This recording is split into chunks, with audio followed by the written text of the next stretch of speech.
0, 1. Let's get Hello started. and welcome to Beyond Top 10 Tennis. My name is Dr.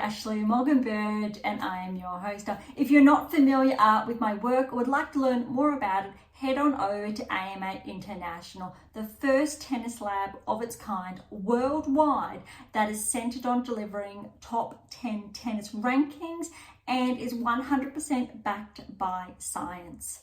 I'm the author of 13 books behind multiple theories and have been an elite coach for over 19 years and work with athletes around the world, Europe, US through to Australia. I'm also the world's leading authority in this space with my research coupled with my extensive coaching background, being responsible for landmark findings to deliver the next generation of play. With new foundations this season of my latest release, My Tennis Black Book, Federer, Nadal, Serena, Djokovic, the 2025 season will deliver something new. So as always, buckle in and enjoy the ride. And look, welcome to our special edition of the Australian Open draw. It's literally just wrapped up a couple of moments ago, although we won't go live for a little bit longer, but I really wanted to get in front of all of this. For those of you who have been with us for some time now, thank you so much. Going back from the 2024 Australian Open Special Edition, so circling back 12 months ago, we didn't really have the chance to do this explicitly or independently prior to, let's say, the initial rounds kicking off. So for those of you who are new, welcome. This is new and we're really lucky that we have the chance to do this, essentially because all those are my publications, the latest releases behind us, and time permitting. Obviously, we've still got Adelaide underway, Hobart underway, Auckland underway, other events underway. We will recap on those events as always prior to the kickoff of day one for the Australian Open. But I wanted to take the opportunity to have a look at the draw independently before the Australian Open kicks off, gets underway, and then we get to review all first round, second round, and so on, and all the action as that unfolds. So I am coming to you almost or live, although not specifically, but I'm going to review the draw with you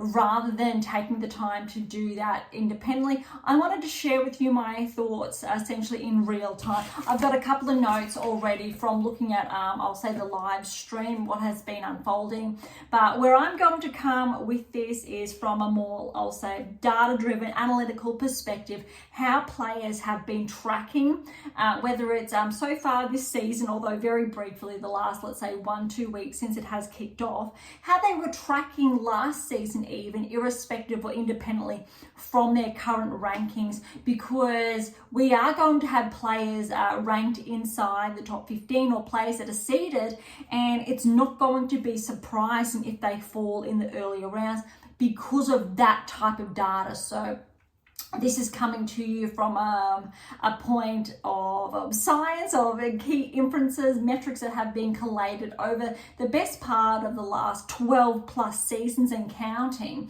and how these players will potentially track. We can also have a look at different things as we go along. So first half of the draw, we're going to break our way down. I'm not going to do first and bottom. We know how the seeds potentially have fallen, or you will after today's episode. But Sabalenka obviously is the first seed. Some key facts to begin with. In this quarter, we've got Sabalenka, Zhang, really interesting there. So we will not see a repeat of last year's final. That's a guarantee. We've got Noskova, Fretch, Vekic, Andreeva, Schneider, and there's also another player in the mix. We've got Andreeva here as well, and Pavlyuchenkova, and so I have repeated that. Well, Vondrousova is also here, but we will get to that first. or shortly. All right, so Sabalenka has a relatively smooth path, so I'm going to write a few things down as we are, again, going live. So if we've got Sabalenka at the very top, she has a relatively smooth path through to the third round. But look, she may play Noskova if we're going on seeds alone. That said, Noskova, she did make, I believe, the quarterfinals last year. Noskova was responsible for taking Swiatek out last Australian Open. It's very memorable there.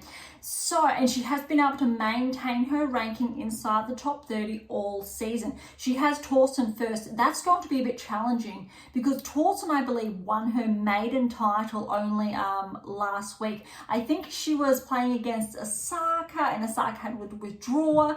But Torsten, I don't think is as easy first round as potentially anticipated. So we will say potentially third round Sabalenka and Noskova going off seeds alone. All right, then it starts opening up just a little bit because then we've got Kruger is in the mix, Fretch, Schneider and Andreeva, and I think this is where potentially we could have a bit of a blockbuster because look, if Fretch gets through on seeds alone, and potentially Fretch has had a relatively solid lead up here. She's on a career high ranking. Lynette's in the mix there too. We've got Buskova and Mira, so Andreeva there as well. It's the same quarter. So I'm going to pin down Andreeva because if all of these players continue to track noteworthy, the primary, I'll say Sabalenka and Andreeva, round of 16, we are going to have Sabalenka, wow, and Andreeva. Now, I don't know about you, but that is exciting because I believe that is a repeat of the quarterfinals of the French Open. Mira did come out on top. Sabalenka then had, I do believe from memory, or there was a bit of withdrawal late in that set. That has been at least 6 months ago. So, but they do have a bit of a rivalry there, and it'll be really interesting to see how they both perform. Obviously, you're going to have to favour Sabalenka there, but let's see how these initial rounds turn out. But that, we're going to stop, I think, that initial quarter there. That's going to be very, very interesting. All right, so starting then at the top of the other quarter, we have Schneider. So let's quickly write that one down, Schneider. And if we drop down to the bottom is where we are going to find Zhang before we get too much ahead of ourselves. All right, so Schneider to begin with, I'll just brief scroll back up. She looks like she's got a pretty smooth run, but she's got Kruger next. Now, Kruger, I believe she's taken out literally in Adelaide. It's on the tip of my tongue, a top seed. Whether it was Badosa yesterday, there's been a lot of action, but Kruger is not going to be very easy. But she's got Tomljanovic, who's got a wild card. Now, look, we all remember Tomljanovic. She's been a top 30 player. She was responsible for Serena's last match, and she had that win. But even more interestingly, who we have here also in this mix, I'm just going to put down as a little bit of a dark horse, is Vondrousova. That said, Vondrousova she won the first set, I want to say it was a couple of days ago.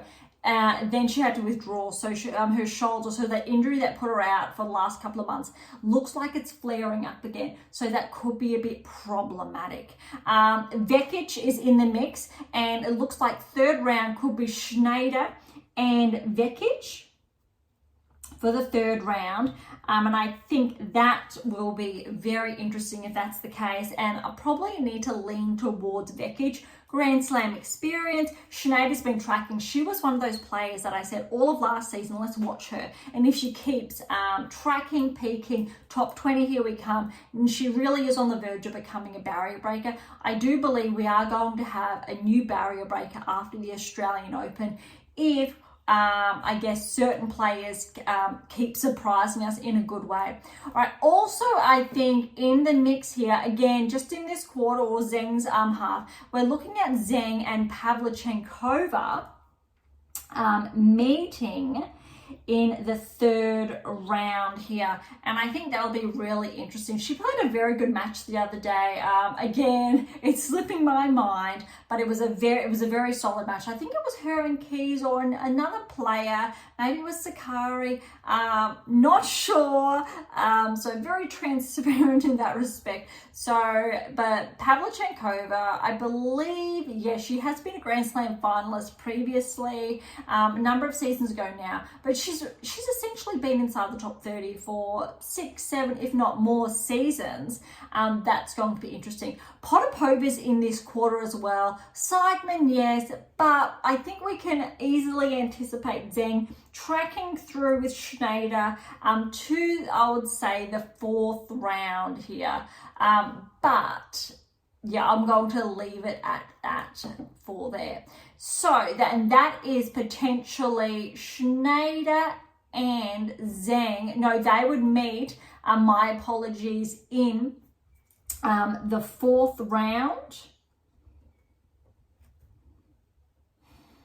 Petting that one down. And third round encounters, we've got Vekic and Schneider. That will be interesting. I think that's the biggest one of that section. Zheng would be with Pavlyuchenkova in that respect. So Schneider, Zheng are the ones leading it. All right, dropping down again. This is the same half of the draw, which is very, very interesting because Sabalenka's half of the draw has Gauff in it. Now, I'm a bit excited about this because that essentially means Sabalenka Gauff for a semi-final, and I'd love to see a repeat of the United Cup final, Swiatek Gauff, and I'd love to see that in the Australian Open final. We're yet to see that, and it could go either way, but this is a very big draw. Gauff has Kenin in the first round, former Grand Slam champion. Kenin's actually got a couple of wins under her belt. You need to favour Gauff, but I don't think it's going to be as easy. Or Gauff's going to have to maintain her current peak very early on. All right, there's more to come here because yes, Gauff's here, but also what I want to point out is Ostapenko's in this half as well. But I'm just wanting to make sure. So Ostapenko is at the bottom here of this quarter. And so these two are prime potentially to meet later on in the fourth round. But before they get there, scrolling back to Gauff, Gauff's going to have Fernandez potentially seeds alone in the third round.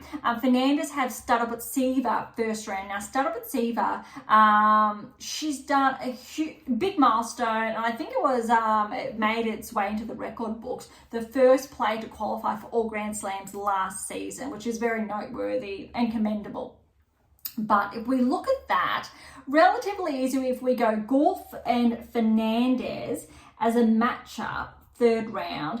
You need to favour Gauff, but I'm not too sure if Fernandez and Gauff played in the United Cup. Potentially, but Layla will have a chance to redeem herself there.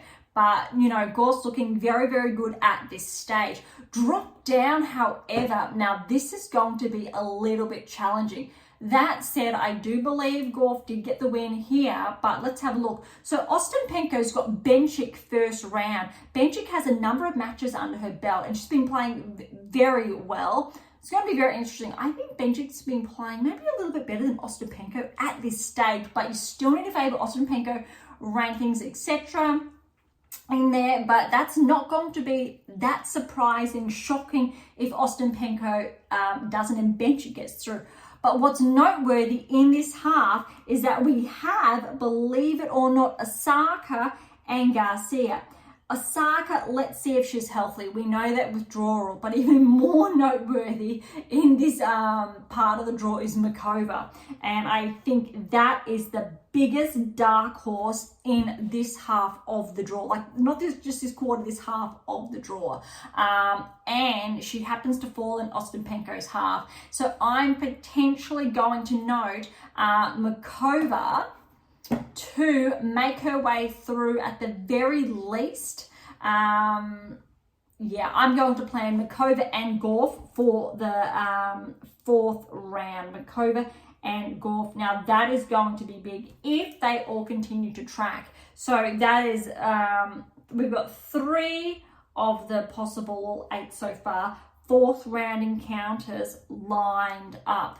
Okay, so the other half of this draw, very jam-packed. We've got Badosa at the top. All right, so I'm just scrolling through here. We're going to flip a page, penning this down as well. Badosa, and if we're looking at the very bottom here, making sure we've got Pegula. All right, so this is a bit of fun again. So what we've got here, if we go Badosa, she actually has a very good run at the moment, all the way through to the 3rd round, where she may very well meet Kostyuk. So I'm going to pen down Kostyuk here for the 3rd round, on the basis that Kostyuk did make the quarterfinals at last year's Australian Open. And I think if Badosa and Kostyuk both make the 3rd round, I really want to edge towards Kostyuk. Neither players have had the best run-up, I would say, to the Australian Open. They've got a few matches under their belts, but they haven't, say, gotten to the deeper ends. That's going to be a very good 3rd round encounter, I think, between the two. I can't really split at this stage. If I had to, I'm going to put Kostyuk ahead on the data. Badosa finished last season incredibly strong. Kostyuk's still been up there though, so it's very hard. I really want to see how both of these players get through those earlier matches. That's really important.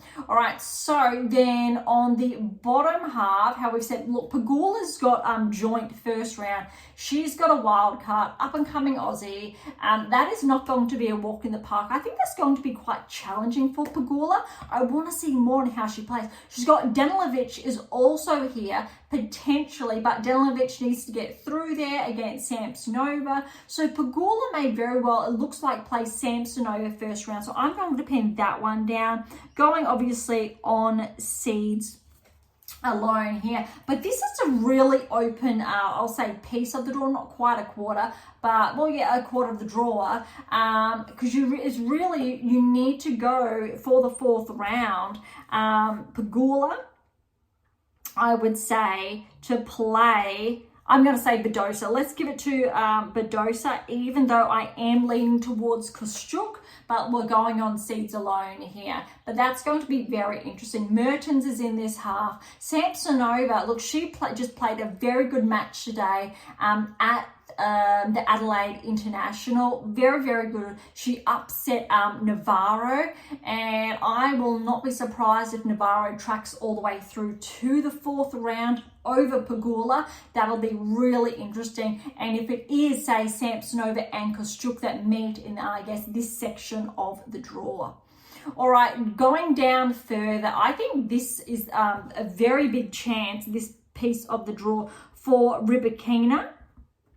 And there'll be another discussion later on or in future episodes of how, or the implications for rankings. So Rybakina is here with Collins. And when you're really looking at the draw, I had to say that this is a very big opportunity for both of these players. All right, so let's start with, we'll say Rybakina's section. Rybakina looks like she's got a relatively easy path through to play. I will say it's Yastremska as far as seeds. are concerned. Now, Yastremska made, I believe, the semi-finals of the Australian Open last year, so you really need to obviously give it to her. She's got Sheriff first round. Sheriff's been tracking potentially an upset there. More noteworthy is potential second round if Lulu Sun gets through. She didn't have the best start to the season either, but we know she made the semi-finals of Wimbledon. If she maintains that, I would not be surprised if Sun gets through to the third round to play Rybakina.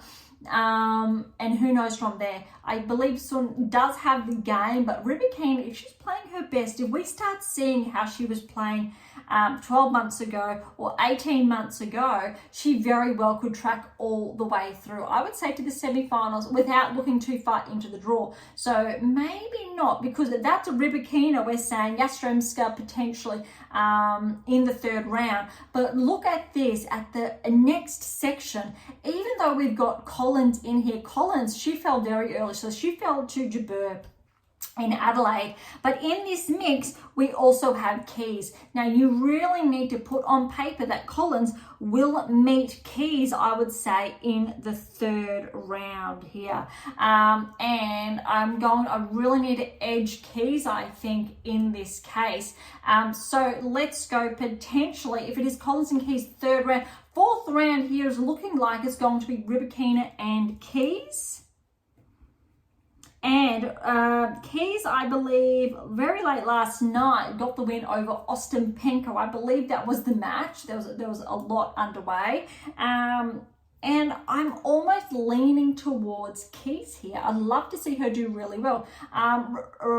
Rewind a few seasons ago, I want to say 2019-18-ish, Stevens, Keys, US Open finals. Stevens got the win, so she won her Grand Slam. Keys was the finalist. So it'd be really great to see Keys get the more wins under her belt, all to track. Also, she's newly married there, and it'd be great, I think, to start the season on a high there. All right, so that wraps up that section of the draw. We are getting there. All right, so in the next section here, new page, we've got Haddad Maia. Now, we need to remember how well Maia did at the US Open. But in this section is Boulter. And I'm definitely penning down Boulter to meet Haddad Maia in the third round. But I'm not going to be surprised if Haddad Maia does not make it through to the third round, because we know there's a little bit of an inconsistency there at the Grand Slam level.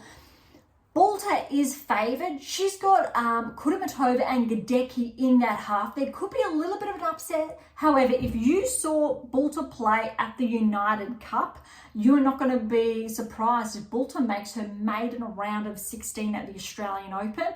I'm definitely going to put Boulter through over Haddad Maia to progress to the fourth round.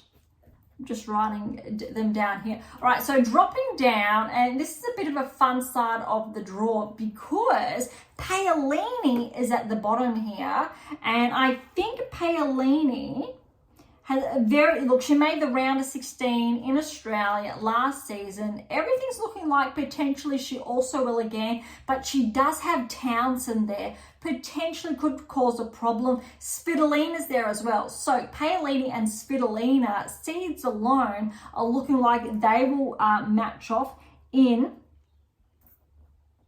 the third round. Svitolina did track, I believe, to the quarterfinals last year, and she had to retire. This is going to be a very good chance for Svitolina. She is coming off. I believe she had surgery late last year as well. There's a lot of that going on.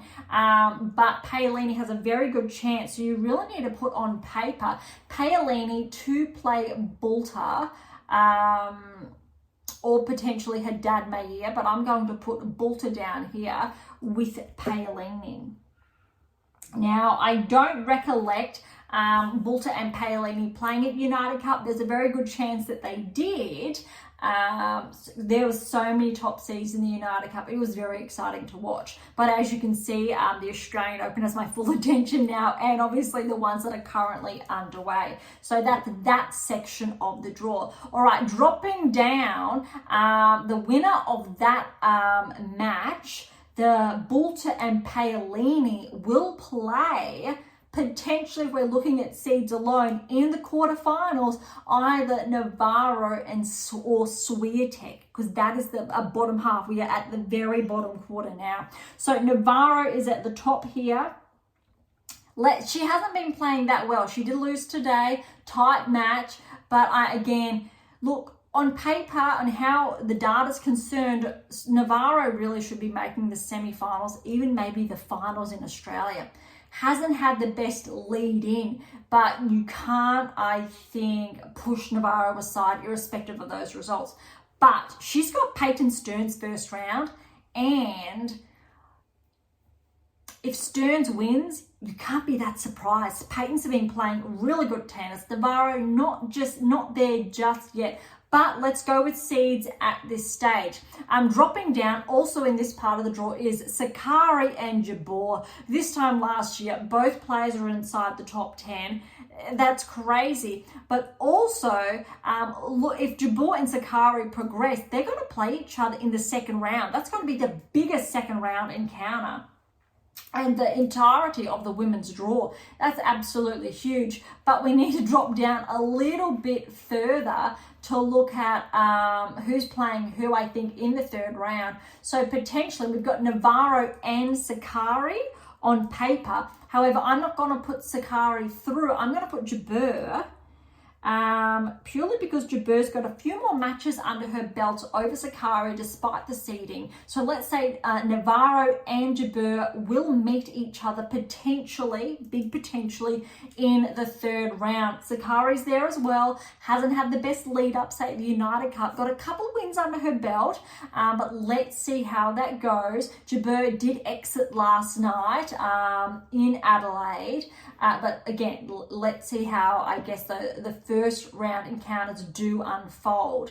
All right, so in the same half or quarter as Navarro, we've got Kasatkina.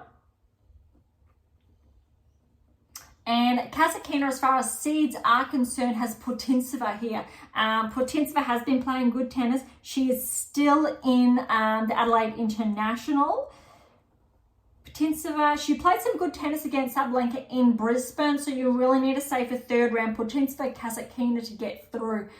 You kind of want to favour Kasatkina on rankings alone. Putintseva could be a dark horse there. Kessler's there, Bonda, Wang, Tomova. But if potentially both of these seeds do get through, we've got the fourth round, Navarro and Kasatkina facing off against one another. All right, so the other bottom, or the absolute bottom quarter of the draw, even though I do acknowledge these aren't exactly quarters, 1/16 really. We've got at the top here, so we know Swiatek's in this part. So Kalinskaya actually is in that top quarter, but 1/16.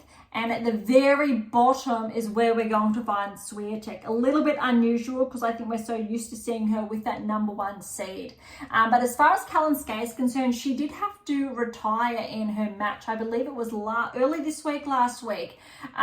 So a little bit of concern here. Maybe it was heat stroke. Will she get all the way? That's tough. I believe Kalinskaya made the quarterfinals, round of 16 quarterfinals last year in Australia. That really, I think, catapulted her inside the top 20, well, let alone top 30, top 20. And she has been able to get enough points to get to an absolute rankings high, potential barrier breaker for the season. All right, however, in Kalinskaya's part of the draw is Azarenka. So let's put down Kalinskaya to face Azarenka potentially in the third round. And this is the tough one because guess who beat Navarro earlier today? It was Alexandrova. Alexandrova is in this half of Swiatek's draw. So is Anisimova. Swiatek has Siniakova first round. That's not going to be easy. She's going to have to really lock in from the very beginning. But let's say Swiatek maintains her form because we've got Raducanu here as well. So Alexandrova, she defeated Navarro earlier today. good form. She has a Raducanu first round. That is a very tough first round encounter. You can't write Raducanu off, I think, at all. So I'm still going to say Alexandrova, very tough, could be Raducanu. The winner of that match will potentially play Anisimova. She's got Carl first round.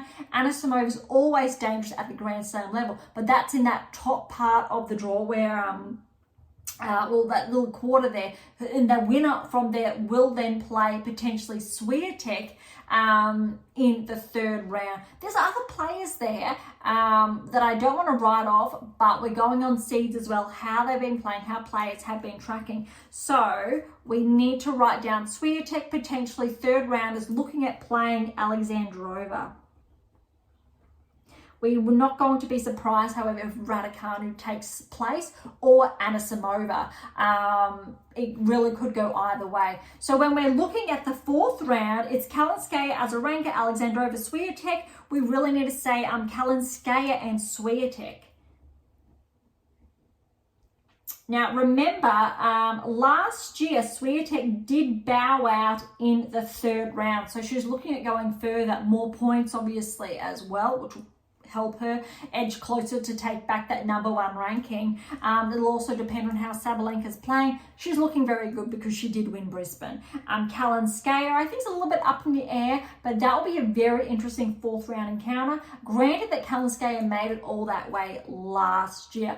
All right, that is a lot. I don't know about you, but I'm quite excited because I think this draw's panned out really nicely. So to round out potential I will say third round, fourth round. Let's go with fourth round. So round of 16, Sabalenka, Ondreeva, Schneider, Zheng, Mikova, Gorf, Badosa, Bagula, Rybakina, Keys, Bulta, Paolini, Navarro, Kazatkina, Kalinskaya, Swiatek. Now remember, not all these players that I've penned down or just shared are actually ranked inside of the top 16. Statistically speaking, this is where the data comes in, very rarely, absolutely, incredibly rarely, do all top 16 seeds make it to the round of 16. So I did share that and pen that in my new release, which I can actually share today. Very excited, but I'll go into more of it in next episode after this special edition, so it will come out prior to the Australian Open. But it's really important that the seeds, they should be obviously progressing, and we'll have a really good conversation, I think, during the Australian Open, after the Australian Open, if these seeds obviously correlate with a player's performance, why they do or why they don't. All right, over to the men's draw. That was a lot of fun for the women's draw. Over to the men's. We're starting at the top, and Sinner is at the top. Sinner obviously with Sabalenka, and it's nice to see, I think, defending champions on both sides actually holding the #1 seed. That's obviously not always the case. All right, so Sinner's part of the draw. Again, when we're looking at those third round encounters, who's potentially going to play who? We've got Sinner potentially matching up against Caboli. Now, Caboli did play the United Cup. Probably not, didn't have the best results as anticipated.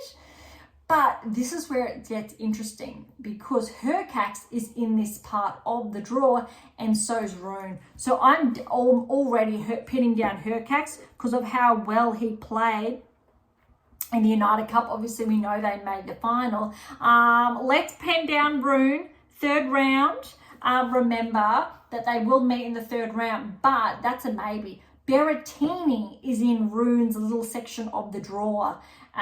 So is Norrie. That's big. And Rune, that's going to be tough to get him through to the third round. On paper, we'll say yes. It's not going to be that surprising. However, if Rune does not, that's a tough initial early first, second round, let alone third round encounter against Hurkacz. How he was playing, obviously, the United Cup was top 10 level. All right, that was actually relatively quick. So on paper, I'm going to put Hurkacz through over Rune to meet Sinner in the round of 16 or fourth round. All right, let's drop down now. All right, same half of the draw is Tsitsipas is there, obviously in Sinner's section. So we'll go Tsitsipas. And you need to favour Tsitsipas to progress irrespective, and it looks like he has a relatively smooth path here. However, the seeded player in his half, I want to say, is Kakanakov. Right, so we're going to put down that Kakanakov will progress to play Tsitsipas in the third round. That's really going on seeds alone. That said, Kakanakov does have Manarino and Nardi's in there. Nardi's actually had some good wins lately. Tsitsipas has Michelson first round. Other than that, it actually looks quite promising for Tsitsipas to progress through. But again, going off the United Cup, it's very open for Tsitsipas to, I think, edge back towards the top 10. He's just on the brink, and he may very well finish the Australian Open as the barrier breaker, because I think that we've got one or two players inside the top 10 that really could regress outside if Tsitsipas does progress or hold up his end of the bargain. All right, so dropping down here, so Tsitsipas there at the top. We are going to look now at this section is where de Minaur is, and this is, I think, where it gets really exciting, because granted that I've just said how it's opened up, that really does favour de Minaur, but as far as seeds are concerned, we've got de Minaur potentially meeting Cerrulondo in the third round there. However, Alex has Van de Zandschulp first round. That's not easy. Van de Zandschulp did take Djokovic out. Djokovic, Alcaraz. Let's say Alcaraz. No, I'm going to go Djokovic of the US Open. So that was really only, what, 3-4 months ago, less than that now. That's going to be a very, I think, tough first round encounter. So I think once de Minaur gets over the line in the first round, all going well, it's looking very good. Look, Cerrulondo has Bublik first round. Let's say he gets over that. Third round encounter, de Minaur and Cerrulondo. You really need to favour that. And as far as I think Tsitsipas, Michelson progressing through, on paper we can say Tsitsipas. So let's say the round of 16, we're going to see Tsitsipas and de Minaur face off. And I don't know about you, but I kind of like Alex's odds there. For those of you who are not familiar, Beyond Top 10 Tennis is based in Australia, so there's just a very small bias for Australian players, but not really. We are global. All of my research and work is global, and I think that's really important. In one of my publications, I actually shared that I was given the opportunity over 10 years ago now, for my research to be fully endorsed by Tennis Australia, believe it or not. And I refused because it was stipulated that it had to be based on Australian players and benefit Australian players, and I wanted my work to benefit all players, WTA Tour players, ATP Tour players, irrespective of where you're based in the world, because as you're familiar, top 10 players are not Australian, or not just Australian, top 20 players, top 100 players, and we needed the data to look at everyone, which made obviously the research a first of its kind, and the biggest data set of its kind that had been done. Just a fun fact there. All right, so Sinner we've got in this section, but also more concerningly is de Minaur. But he looks like he's got a good path through. Sinner and de Minaur obviously are on a crash course for the quarterfinals. And that I think will be really, really interesting. And if you're based in Australia, you will definitely be tuning into that. All right, so let's drop down in the draw. And in the same half is Fritz. So I think what's really important to note here is obviously Fritz and Sinner played off ATP finals, US Open finals. They're not going to get a chance to meet in the finals. It's obviously it's going to be done prior to that, who progresses through and who does not. Fritz has a very tough first round against Brooksby. Even though he is seeded, he did play very well at the United Cup. So similar, I think, to Swiatek, Goff's initial first round, he's going to have to come out firing, maintain that Corrix in his half as well. What's very, very interesting interesting for Fritz is that Mapesh Pericard is there. Mapesh Pericard did take out, I believe, he was Kyrgios. Opelka, I haven't seen him yet. He was responsible for Djokovic. But Mapesh Pericard is definitely a dark horse. He very well may progress into the later rounds, but first he needs to get past Monfils. Very big age difference there. But that's going to be really interesting. Monfils, Mapesh Pericard first round. On paper, however, we're looking at Fritz and Mapesh Pericard meeting in the third round. And I think if Mapesh Pericard can advance through to the third round, depending on how Fritz is playing, it's really going to be who's playing the best, whose serve is on to progress through to the round of 16. Near to favour Fritz with how he's been playing, but Mapesh Pericard won't make it easy, that's for sure. All right, so the other section of the draw, or this little section, is Mazzetti. And that's going to be very, very interesting if he does progress through to the fourth round as well. But then also we've got Shelton. And so that makes up that little section. Shelton's got Nakashima. That's going to also be a tough one. Bautista Agut and Shapovalov will play first round, and the winner there will play the winner of Rinaldi or Mazzetti. And look, I don't think Mazzetti's a guarantee to progress through to the second round, because Rinaldi's been playing some very good tennis as well. So I think we could see some upsets in this section of the draw. But again, if we're looking at seeds, let's put down Fritz to play through. I'm going to say Fritz. I really want to say he may very well meet Shelton in the fourth round, not looking at seeds. So let's do that. Let's go Fritz here and Shelton. Again, not going on seeds, but obviously, it definitely, if it is seeds, it's going to be Mazzetti, although there's a very good case for Shelton to progress. That's going to be very interesting, or maybe even Rinaldi, but we'll leave it at that. All right, working our way down, and so the next section of the draw, or I won't say quarter, the 1/16th of the draw, we've got Rublev here. All right, so Rublev, he's never last year he did not progress past the round of 16. I don't believe he made a round of 16 appearance at the Grand Slam level. Well, he didn't make the quarterfinals. All of that actually is in my latest release. So that's really cool, some really cool stats there.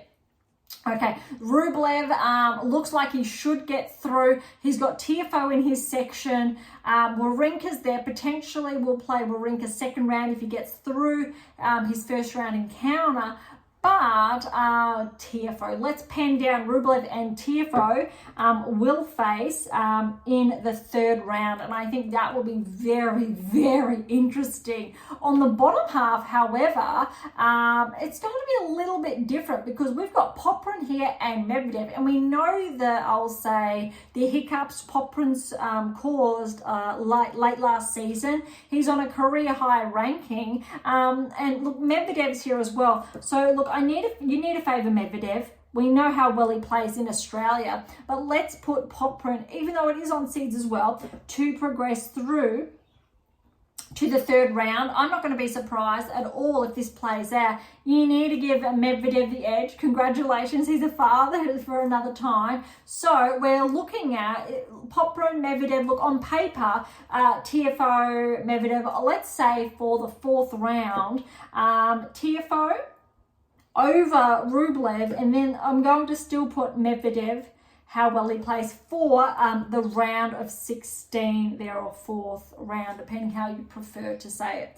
And again, so not going just on seeds. All right, in the same half, what we're looking at is we've got Djokovic now coming up.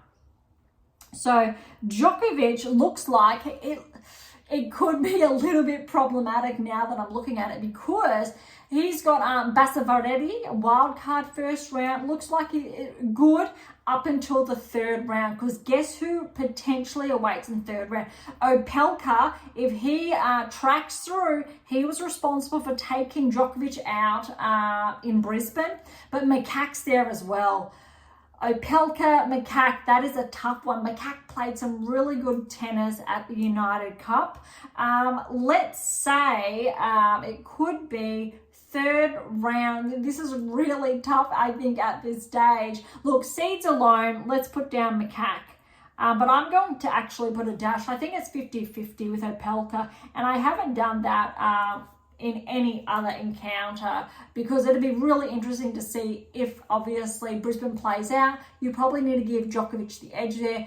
Again, Opelka's wrist, let's see what happens. I think if Opelka stays healthy, he really could make third round, play Djokovic, and maybe even have an upset and make his way through to the round of 16. It is, I believe, Opelka's first Grand Slam back since he's had a lot of injuries, I do believe. And he is on a protected ranking.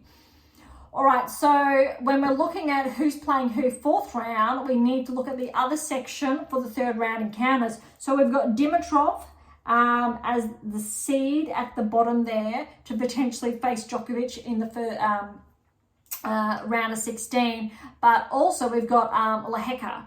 Now, Lehecka, I do believe he did win in Brisbane. So we need to favour Lehecka to progress through to the third round. It looks like, look, both players should, as far as rankings data is concerned, play one another, yes, in the third round. Fourth round encounter on seeds alone, we're going to put Djokovic and Dimitrov. That said, I think there could be some upsets in this section of the draw. Maybe not, but potentially. Okay, let's drop down. Now, this is really interesting, this section of the draw, because this is where Draper is. Now, we know how well Draper played at the US Open. You need to favour Draper to make it through potentially to the semi-finals. Let's have a look at this. Draper, if he gets through the first round, he could have Kokkinakis. Kokkinakis needs to get through Southland in the first round, but I think if Draper plays Kokkinakis, still favouring Draper, that could definitely go to a 5-set match. And if it goes to a 5-set, Draper is not going to be as fresh. Could play quarter if we're going on seeds alone. So I'm still going to put Draper and to potentially play quarter along the way. Quarter has a nice little section of the draw. He should be able to get through, I'll say, quite smoothly. All right, dropping down, however, is we've got Thompson here. And I think Thompson could maybe cause some upsets in his section of the draw, because guess who is in Thompson's little section of the draw? None other than Alcaraz. So I'm automatically petting down Alcaraz to play Thompson in the third round. However, in Thompson's section is Borges. Borges and Thompson, they're looking at a second round encounter. Borges made the round of 16 last year. He also made, I think, at least 2 round of 16s at the Grand Slam level last season as well. So he's not one to be written off. I think he would have just missed out on a seed. He is top, I'll say 35 last time I did check. But Thompson, obviously, we know he's on a career high. But that's going to be interesting. Obviously, on paper, we're going to put Draper and Alcaraz to progress.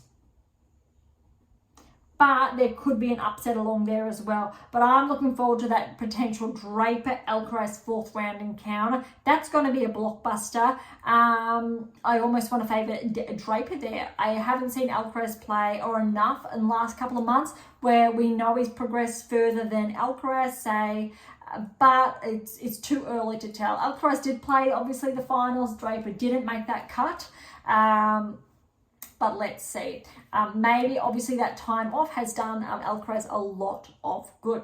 All right, dropping down now. So at the top of this section, quarter section, 1/16, turning over, we've got Rudd.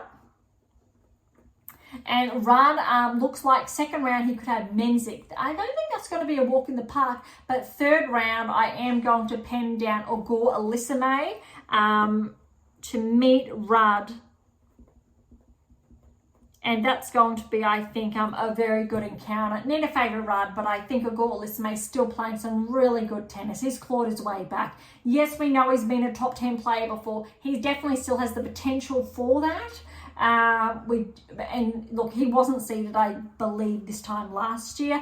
Waiting for Shapovalov to make his way back as well, former top 10 player as well. Both of them, I think, had injuries regress. Let's see if they can progress back at least inside the top 20. I would like to see for both of them. All right, so the next section, and I think this has really opened up for Rudd, but Paul has a very good chance. If you do read my Tennis Black Book, so again, latest release, you will read about what I've had to say on Paul. Now, Paul, I think if he plays as well as he did this time last year or throughout last season, he is on favour to progress to the round of 16. He will play seeds alone to Billow in the third round.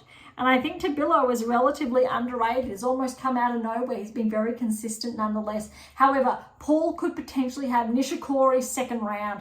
And if you're going on potential favourites who haven't been in action for a number of seasons, you'd love to see Nishikori progress through to the round of 16. And I think he's got a really good shot. But you've got Run at the top there, and we'll put Paul there, but Nishikori, you'd love to see him progress. So as far as I think the fourth round's concerned, let's pen down Rudd and Paul. And I think that's going to be a really exciting match, regardless how that pans out. I also think there could be some upsets. All right, getting towards the end of the draw, but not quite. We've got Humbert. So this is actually the final section. Yeah, this is the final section. I knew we were getting close. All right, so Humbert is at the top here. Now, this, I think, section of the draw has opened itself right up potentially for Zverev, but he does have some trouble lurking. But first, in Humbert's section, he's looking quite favoured to meet Fils in the third round. And I think Fils actually is favoured ahead of Humbert potentially to progress to the round of 16, where he potentially will play Zverev. But Zverev needs to get past first. Not just that first round, you've got Pooley first round. Pooley's got a wild card. He has been ranked higher. I believe Pooley's at least been top 30 previously. But Kyrgios, let's see how healthy Kyrgios can play. If he does play, we don't know because he does have that abdominal strain. Baez is the seeded play. He's got Gazuk's first round. Gazuk's, I think, played some really good tennis this time last year. His ranking has improved. Let's say Kyrgios and Baez second round. Let's say Kyrgios' serve is on fire, working really well. He could then play Zverev in the third round. Not sure if he is quite up to that. I want to see him play, say, Baez, but he did get very close against Mapesh Perigard, 2 tiebreakers. So let's say I'm going to actually put on in favour of Kyrgios. Only because he did play some really good tennis in Brisbane, despite I know what has been said. But I think if Kyrgios serves well and is healthy, he has the capacity. But I'm definitely going to favour Zverev to progress. But I'm also going to put Fils over Humbert. So Fils to play Zverev in the fourth round, and that is the men's draw. But let's recap the round of 16 here and what we've got. Sinner and Hurkacz. Obviously, we know Rune's in the mix there, but that's going to be really interesting. Tsitsipas, de Minaur. Kakanakov could cause an upset, but let's go with de Minaur there. Fritz, then we've got Shelton. Again, we've got Mapesh Pericard there and Fritz in the third round. That's a blockbuster. Shelton Mazzetti's a blockbuster. Again, third round. Fourth round, we want Tiafoe Medvedev. We're saying Tiafoe over Rublev, third round. Medvedev, yes. Djokovic will play third round Makako Opelka. Opelka got the win against Djokovic in Brisbane. But let's say he progresses through and Dimitrov does as well. Lehecka, however, could get the win over Dimitrov third round. There's a lot of maybes, I think. Draper quarter, let's say go with Draper. Thompson Alcaraz, Thompson could cause an upset on home soil, absolutely. Rudd, then and Paul, probably straightforward there. Maybe Felix with an upset. Humbert, Fils, could be Humbert. I've penned down Fils. Zverev, Kyrgios, Zverev, look, home soil, but let's see how. I'm not going to be surprised if Kyrgios withdraws last minute, but if he does and he's healthy, maybe he will make it that far, and I've put him there to potentially make it that far. Otherwise, we're looking at, say, a Baez there. But that's really, I think, just really briefly, quickly, looking at, I think, the men and the women, as far as I think the draws are concerned, from the third rounds to the round of the fourth round of 16. But if we even push it a little bit further, quarterfinals, going back to the women's draw, Sabalenka and Zheng in the quarters. Gauff, I believe, would play, say, Pegula in the quarters. Let's go Rybakina and Paolini in the quarters. It's huge. Think back to Wimbledon.